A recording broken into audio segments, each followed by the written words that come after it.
Chapter 9 Wayfarers All. The water rat was restless, and he did not exactly know why. To all appearance, the summer's pomp was still at fullest height, and although in the tilled acres green had given way to gold, though rowans were reddening, and the woods were dashed here and there with a tawny fierceness, yet light and warmth and colour were still present in undiminished measure, clean of any chilly premonitions of the passing year. But the consistent chorus of the orchards and hedges had shrunk to a casual evening song from a few yet unwearied performers. The robin was beginning to assert himself once more, and there was a feeling in the air of change and departure.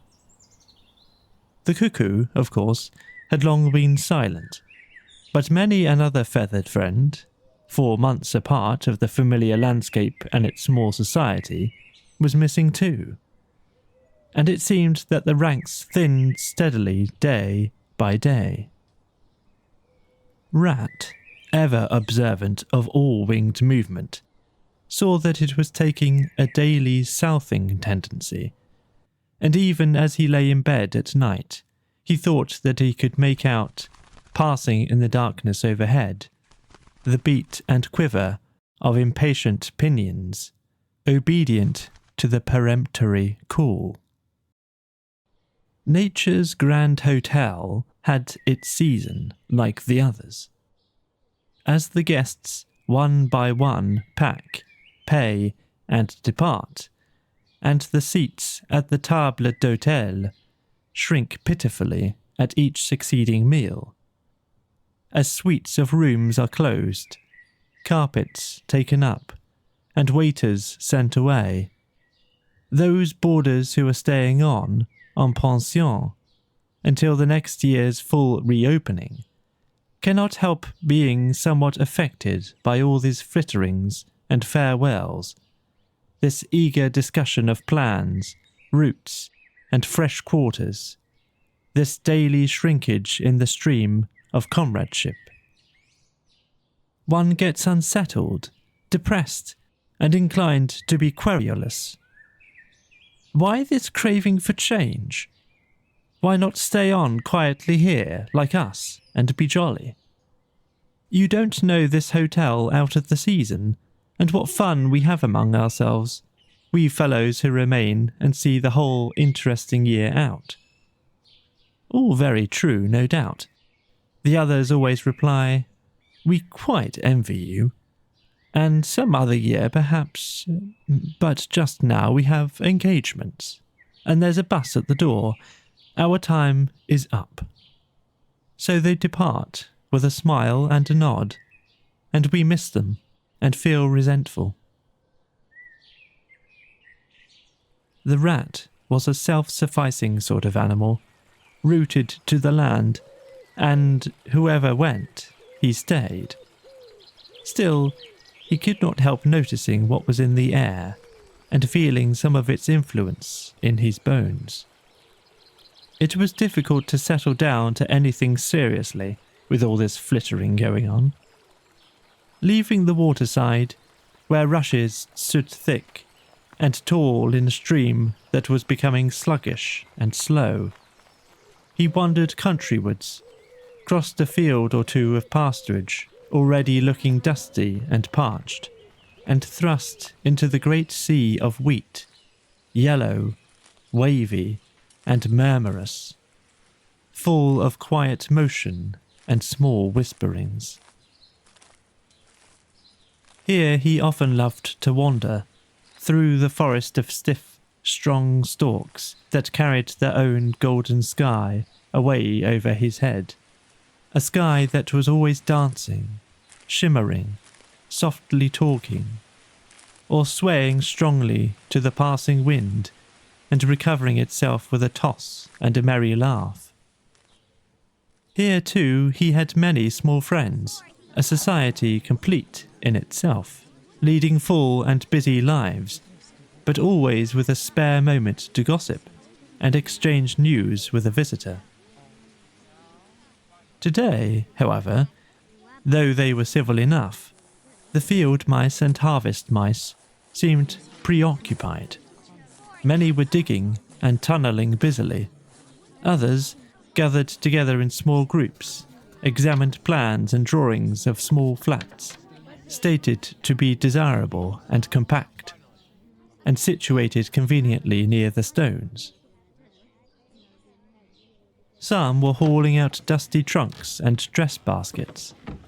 Others were already elbow-deep packing their belongings, while everywhere piles and bundles of wheat, oats, barley, beech mast and nuts lay about ready for transport.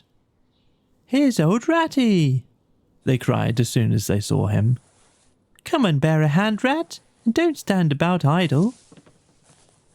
"What sort of games are you up to?" said the Water Rat severely. "You know it isn't time to be thinking of winter quarters yet, by a long way." "Oh yes, we know that," explained a field mouse rather shamefacedly. "But it's always as well to be in good time, isn't it? We really must get all the furniture and baggage and stores moved out of this before those horrid machines begin clicking round the fields. And then, you know, the best flats get picked up so quickly nowadays. And if you're late, you have to put up with anything. And they want such a lot of doing up, too, before they're fit to move into. Of course, we're early, we know that. But we're only just making a start." "Oh, bother starts," said the Rat. "It's a splendid day. Come for a row or a stroll along the hedges, or a picnic in the woods or something."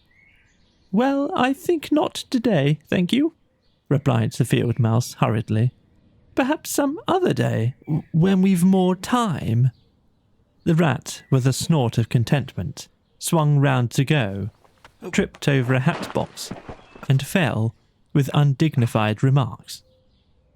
"If people would be more careful," said a field mouse rather stiffly, "and look where they're going, people wouldn't hurt themselves and forget themselves. Mind that hold, old Rat. You'd better sit down somewhere. In an hour or two we may be more free to attend to you." "You won't be free, as you call it, much this side of Christmas. I can see that," retorted the Rat grumpily, as he picked his way out of the field. He returned somewhat despondently to his river again. His faithful, steady-going old river, which never packed up, flitted, or went into winter quarters. In the osiers which fringed the bank, he spied a swallow sitting. Presently, it was joined by another, and then by a third, and the birds, fidgeting restlessly on their bough, talked together earnestly and low. "What, already?" said the Rat, strolling up to them. "What's the hurry? I call it simply ridiculous." "Of course, we're not off yet, if that's what you mean," replied the first swallow. "We're only making plans and arranging things, talking it over, you know. What route we're taking this year, and where we'll stop, and so on. That's half the fun." "Fun?" said the Rat. "Now that's just what I don't understand. If you've got to leave this pleasant place, and your friends who will miss you, and your snug homes that you've settled into, why, when the hour strikes, I've no doubt you'll go bravely and face all the trouble and discomfort and change and newness, and make believe that you're not very unhappy. But to want to talk about it, or even think about it, do you really need?" "No, you don't understand naturally," said the second swallow. "First, we feel it stirring within us, a sweet unrest. Then back come the recollections, one by one, like homing pigeons. They flutter through our dreams at night. They fly with us in our wheelings and circlings by day. We hunger to inquire of each other, to compare notes, and assure ourselves that it was all really true, as one by one the scents and sounds and names of long-forgotten places come gradually back and beckon to us. Couldn't you stop on for just this year? Suggested the water rat wistfully. We'll all do our best to make you feel at home. You've no idea what good times we have here while you are far away. I've tried stopping on 1 year, said the third swallow. I had grown so fond of the place that when the time came, I hung back and let the others go on without me. For a few weeks it was all well enough. But afterwards, oh, the weary lengths of the nights, the shivering sunless days, the air so clammy and chill, and not an insect in an acre of it. No, it was no good. My courage broke down, and one cold stormy night I took wing, flying well inland on account of the strong easterly gales. It was snowing hard as I beat through the passes of the great mountains, and I had a stiff fight to win through. But never shall I forget the blissful feeling of the hot sun again on my back as I sped down to the lakes that lay so blue and placid below me, and the taste of my first fat insect. The past was like a bad dream. The future was all happy holiday as I moved southwards week by week, easily, lazily, lingering as long as I dared, but always heeding the call. No, I had had my warning. Never again did I think of disobedience. Ah, yes, the call of the south, twittered the other two dreamily.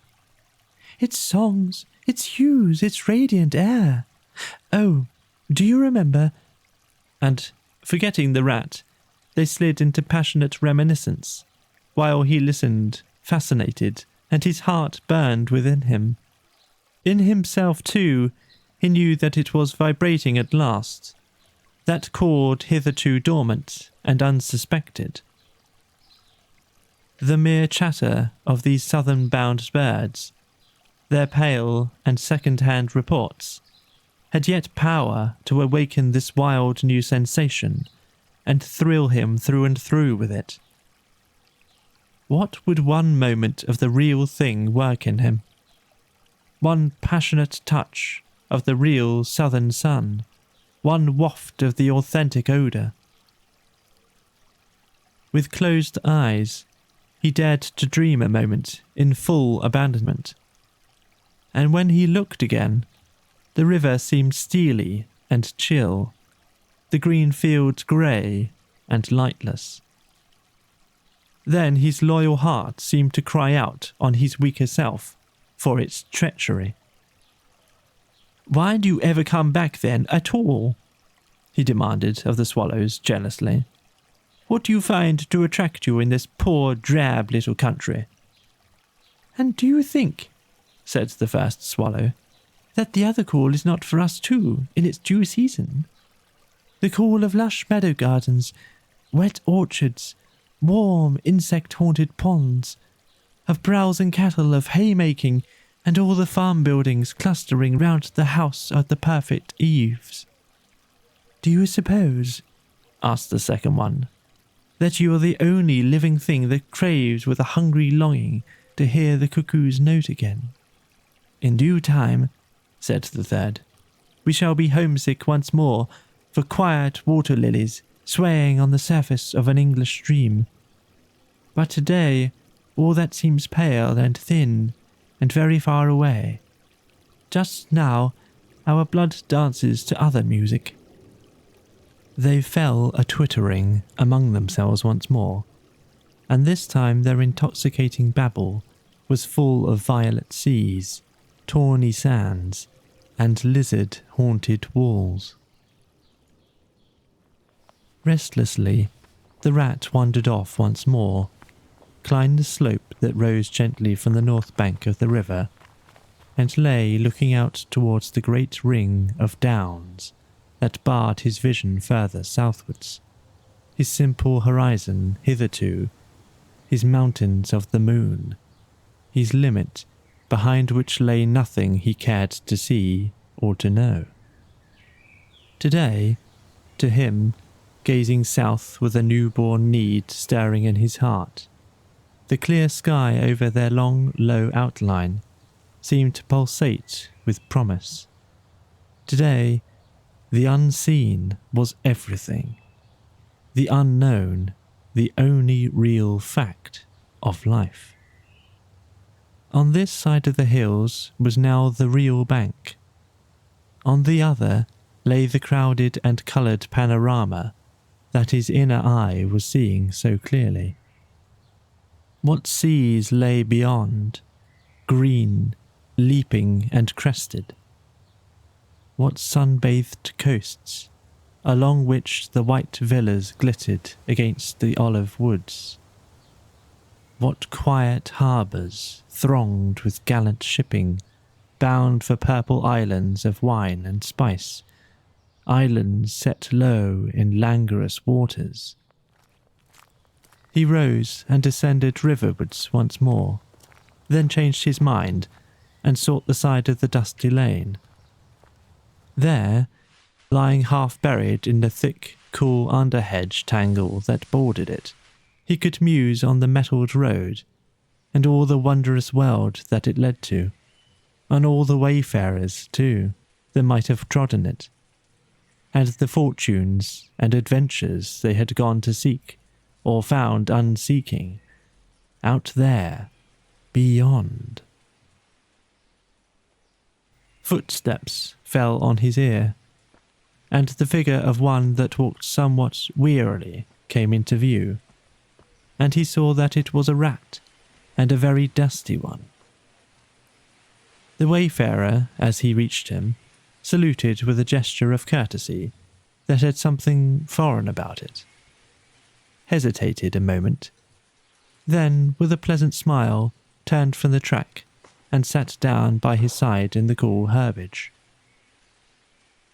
He seemed tired, and the rat let him rest unquestioned, understanding something of what was in his thoughts, knowing, too, the value all animals attach at times to mere silent companionship, when the weary muscles slacken, and the mind marks time.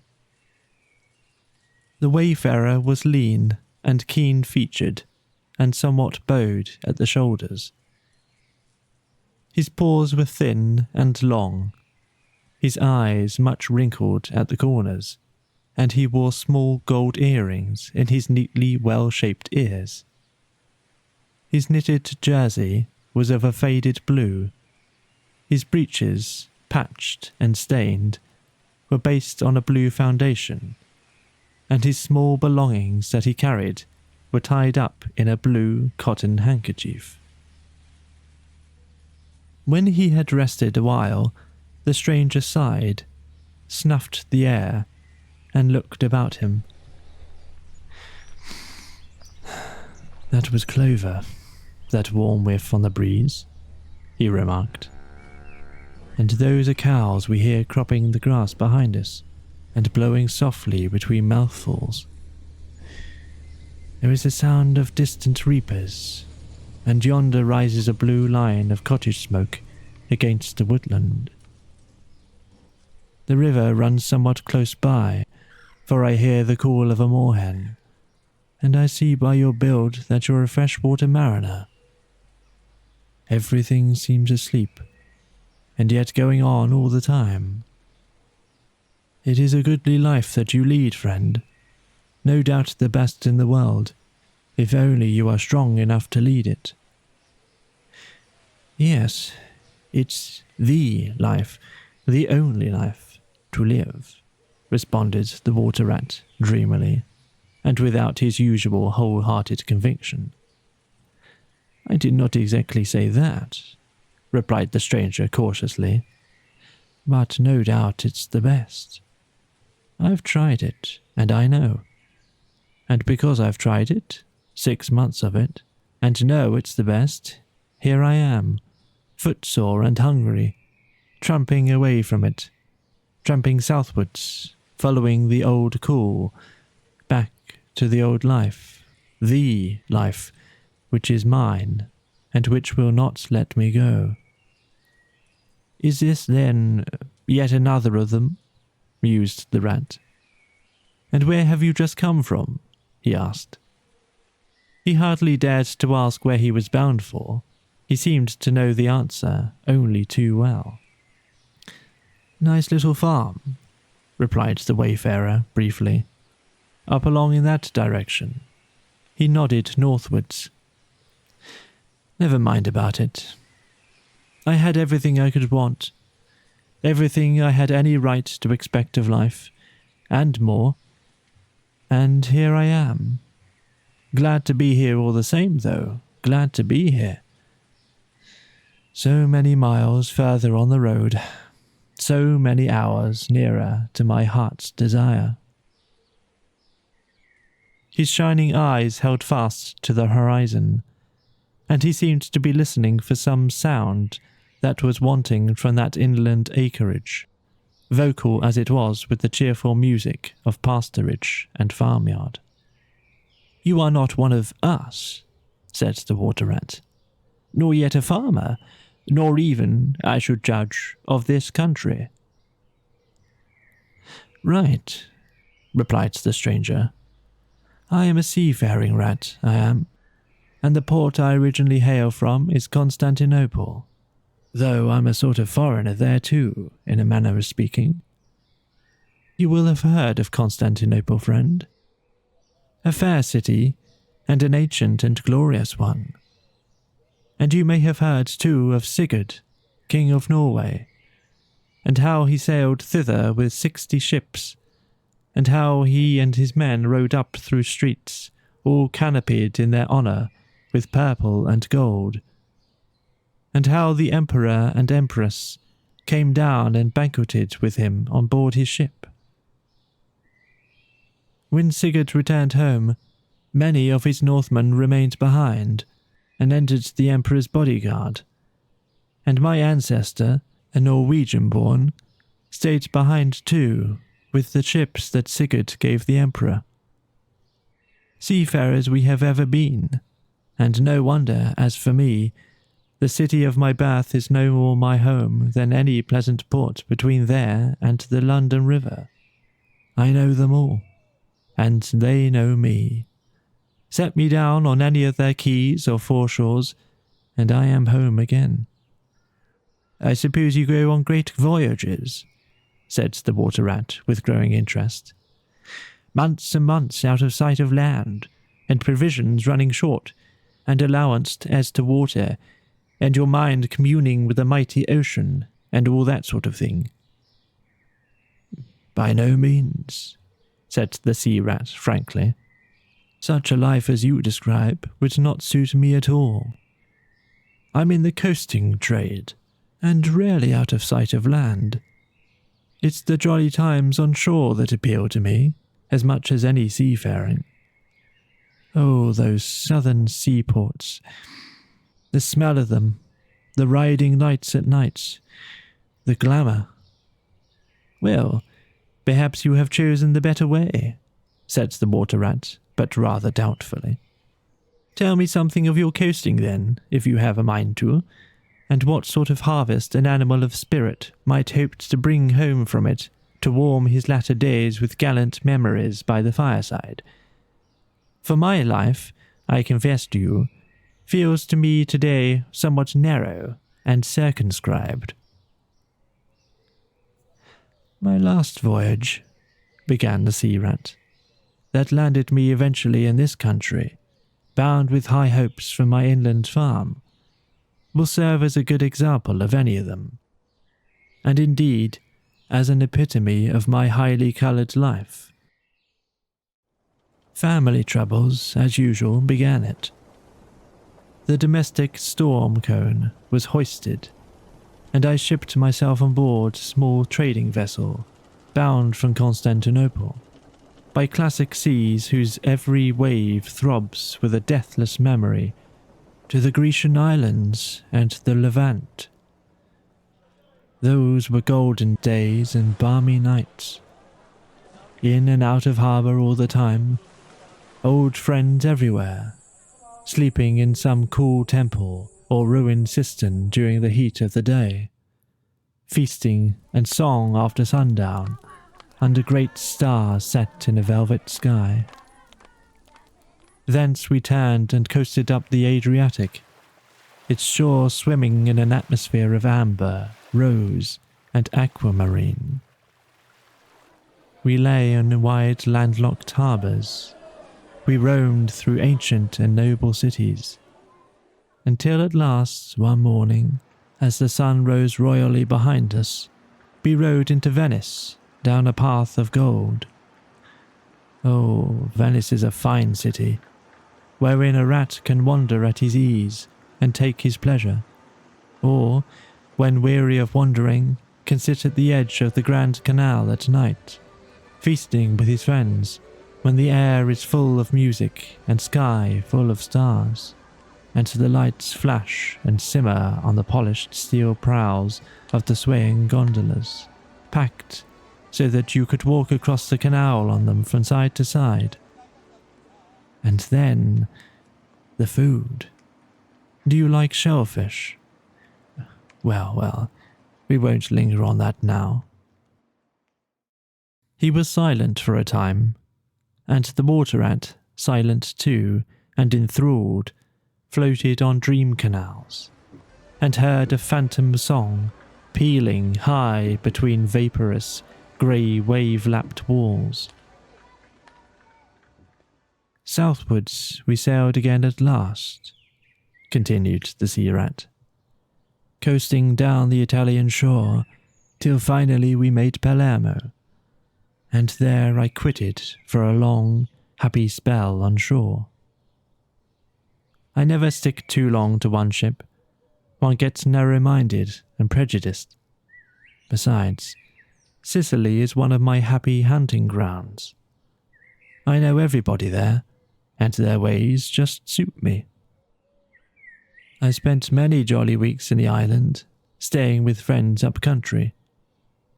When I grew restless again, I took advantage of a ship that was trading to Sardinia and Corsica, and very glad I was to feel the fresh breeze and the sea spray in my face once more. But isn't it very hot and stuffy down in the hold, I think you call it? Asked the water rat. The seafarer looked at him with the suspicion of a wink. I'm an old hand, he remarked with much simplicity.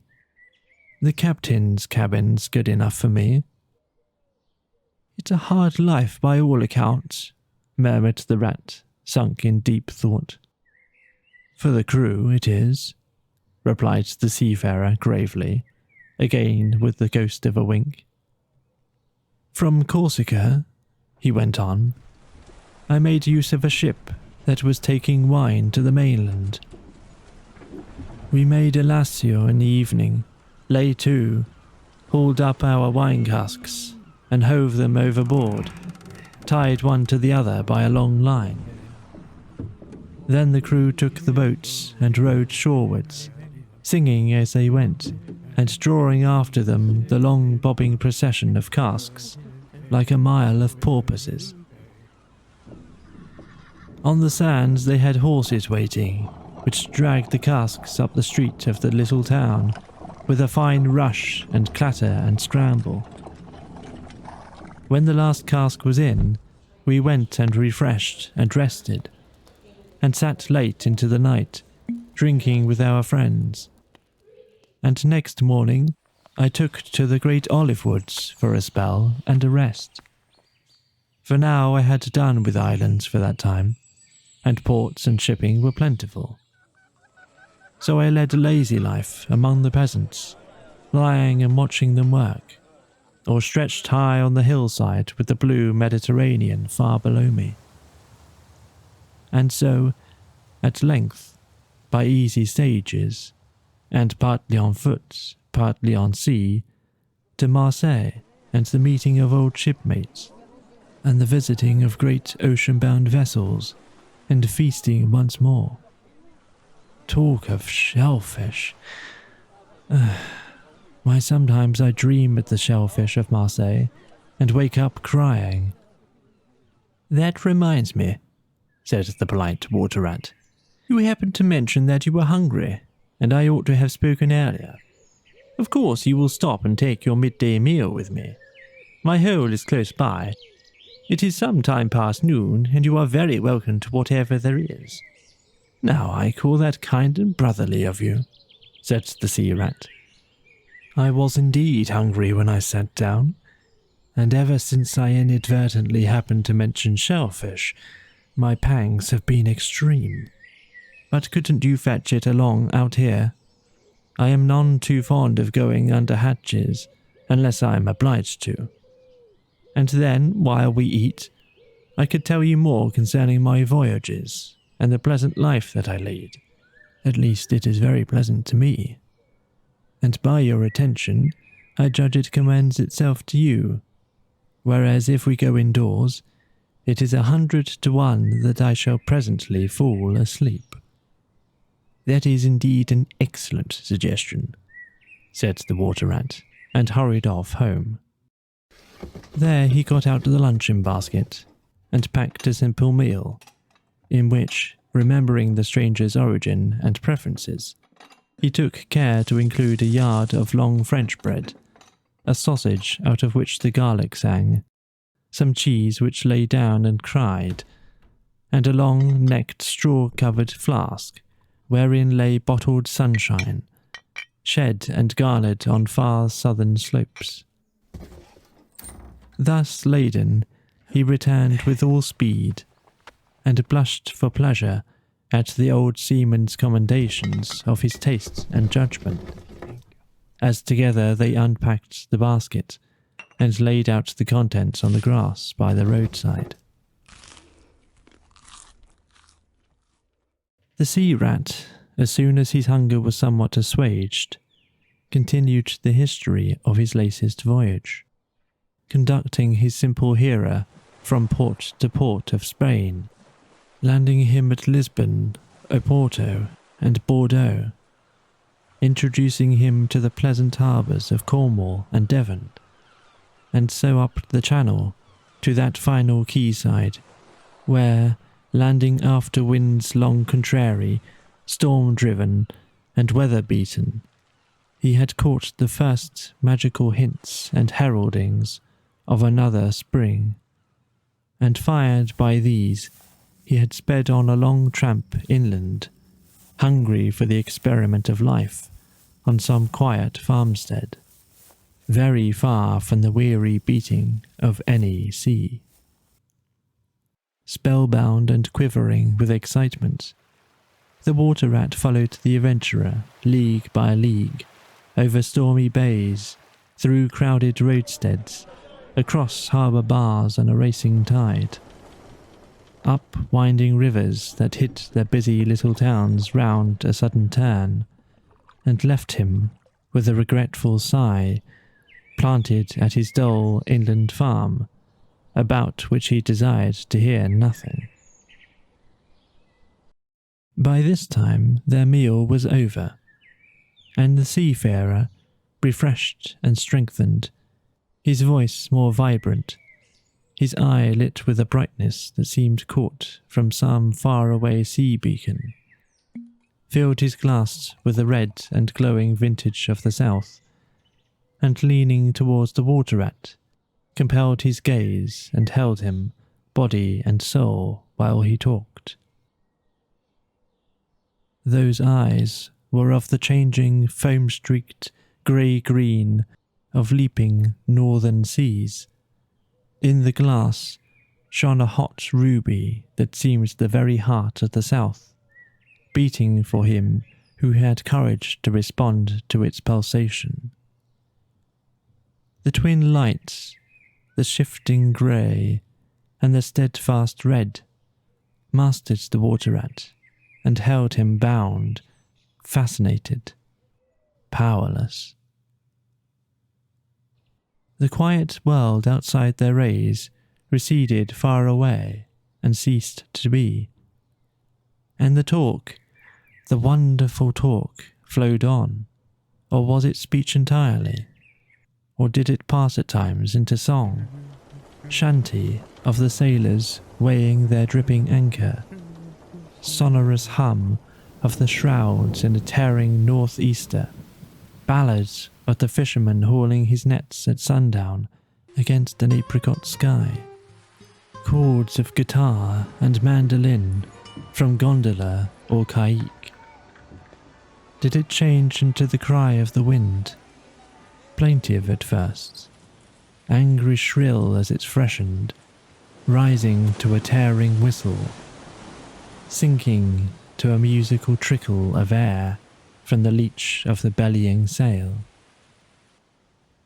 All these sounds the spellbounded listener seemed to hear, and with them the hungry complaint of the gulls and the sea mews, the soft thunder of the breaking wave, the cry of the protesting shingle. Back into speech again it passed, and with the beating heart he was following the adventures of a dozen seaports, the fights, the escapes, the rallies, the comradeships, the gallant undertakings. Or he searched inlands for treasure, fished in still lagoons, and dozed day long on warm, white sands. Of deep-sea fishings he heard tell, and mighty silver gatherings of the mile-long net, of sudden perils, noise of breakers on a moonless night, or the tall bows of the great liner taking shape overhead through the fog. Of the merry homecoming, the headland rounded, the harbour lights opened out, the groups seen dimly on the quay, the cheery hail, the splash of the hawser, the trudge up the steep little street towards the comforting glow of red curtained windows. Lastly, in his waking dream, it seemed to him that the adventurer had risen to his feet, but was still speaking, still holding him fast with his sea-grey eyes. "And now," he was softly saying, "I take to the road again, holding on southwards for many a long and dusty day, till at last I reach the little grey sea town I know so well, that clings along one steep side of the harbour. There, through dark doorways, you look down flights of stone steps, overhung by great pink tufts of valerian, and ending in a patch of sparkling blue water. The little boats that lie tethered to the rings and the stanchions of the old seawall are gaily painted as those I clambered in and out of in my own childhood. The salmon leap on the flood tide, schools of mackerel flash and play past quaysides and foreshores, and by the windows the great vessels glide night and day up to their moorings or forth to the open sea. There, sooner or later, the ships of all seafaring nations arrive, and there, at its destined hour, the ship of my choice will let go its anchor. I shall take my time, I shall tarry and bide, till at last the right one lies waiting for me, warped out into midstream, loaded low, her bowsprit pointing down harbour. I shall slip on board, by boat or along hawser, and then one morning I shall wake to the song and tramp of the sailors, the clink of the capstan, and the rattle of the anchor chain coming merrily in. We shall break out the jib and the foresail. The white houses on the harbour side will glide slowly past us as she gathers steering way, and the voyage will have begun. As she forges towards the headland, she will clothe herself with canvas, and then, once outside, the sounding slap of great green seas as she heels to the wind, pointing south. And you will come too, young brother, for the days pass and never return. and the south still waits for you. Take the adventure, heed the call, now ere the irrevocable moment passes. 'Tis but a banging of the door behind you, a blithesome step forward, and you are out of the old life and into the new. Then, some day long hence, jog home here if you will, when the cup has been drained and the play has been played, and sit down by your quiet river with a store of goodly memories for company. You can easily overtake me on the road, for you are young, and I am aging, and go softly. I will linger and look back, and at last I will surely see you coming, eager and light-hearted, with all the south in your face. The voice died away and ceased, as an insect's tiny trumpet dwindles swiftly into silence. And the water rat, paralyzed and staring, saw at last but a distant speck on the white surface of the road. Mechanically he rose and proceeded to repack the luncheon basket, carefully and without haste. Mechanically he returned home, gathered together a few small necessities and special treasures he was fond of, and put them in a satchel, acting with slow deliberation, moving about the room like a sleepwalker, listening ever with parted lips. He swung the satchel over his shoulder, carefully selected a stout stick for his wayfaring, and with no haste, but with no hesitation at all, he stepped across the threshold, just as the mole appeared at the door. "Why, where are you off to, Ratty?" asked the mole in great surprise, grasping him by the arm. "Going south with the rest of them," murmured the rat in a dreamy monotone, never looking at him. "Southwards first, and then on shipboard, and so to the shores that are calling me." He pressed resolutely forward, still without haste, but with dogged fixity of purpose. But the mole, now thoroughly alarmed, placed himself in front of him, and looking into his eyes, saw that they were glazed, and set and turned a streaked and shifting grey. Not his friend's eyes, but the eyes of some other animal. Grappling with him strongly, he dragged him inside, threw him down, and held him. The rat struggled desperately for a few moments, and then his strength seemed suddenly to leave him, and he lay still and exhausted, with closed eyes, trembling. Presently, the mole assisted him to rise and placed him in a chair, where he sat collapsed and shrunken into himself, his body shaken by a violent shivering, passing in time into an hysterical fit of dry sobbing. Mole made the door fast, threw the satchel into a drawer and locked it, and sat down quietly on the table by his friend, waiting for the strange seizure to pass. Gradually, the rat sank into a troubled doze, broken by starts and confused murmurings of things strange and wild and foreign to the unenlightened mole, and from that he passed into a deep slumber. Very anxious in mind, the mole left him for a time and busied himself with household matters, and it was getting dark when he returned to the parlour and found the rat where he had left him, wide awake indeed, but listless, silent, and dejected. He took one hasty glance at his eyes, found them, to his great gratification, clear and dark and brown again as before, and then sat down and tried to cheer him up and help him to relate what had happened to him. Poor Ratty did his best, by degrees, to explain things, But how could he put into cold words what had mostly been suggestion? How recall, for another's benefit, the haunting sea voices that had sung to him?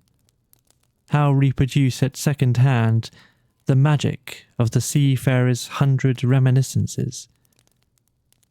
Even to himself, now the spell was broken and the glamour gone, he found it difficult to account for what had seemed some hours ago the inevitable and only thing. It is not surprising, then, that he failed to convey to the mole any idea of what he had been through that day. To the mole, this much was plain. The fit, or attack, had passed away, and had left him sane again, though shaken and cast down by the reaction.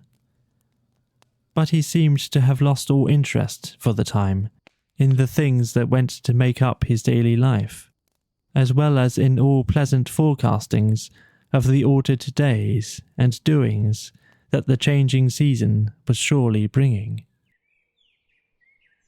Casually then, and with some seeming indifference, the mole turned his talk to the harvest that was being gathered in, the towering wagons and their straining teams, the growing ricks and the large moon rising over bare acres dotted with sheaves. He talked of the reddening apples around, of the browning nuts, of jams and preserves, and the distilling of cordials, till, by easy stages such as these, he reached midwinter, its hearty joys and its snug home life, and then he became simply lyrical. By degrees, the rat began to sit up and to join in. His dull eye brightened, and he lost some of his listening air. Presently, the tactful mole slipped away and returned with a pencil and a few half-sheets of paper, which he placed on the table at his friend's elbow. "It's quite a long time since you did any poetry," he remarked. "You might have a try at it this evening, instead of, brooding over things so much. I've an idea that you'll feel a lot better when you've got something jotted down, if it's only just the rhymes." The rat pushed the paper away from him wearily, but the discreet mole took occasion to leave the room, and when he peeped in again some time later, the rat was absorbed and deaf to the world, alternately scribbling and sucking the top of his pencil. It is true that he sucked a good deal more than he scribbled, but it was joy to the mole to know that the cure had at least begun.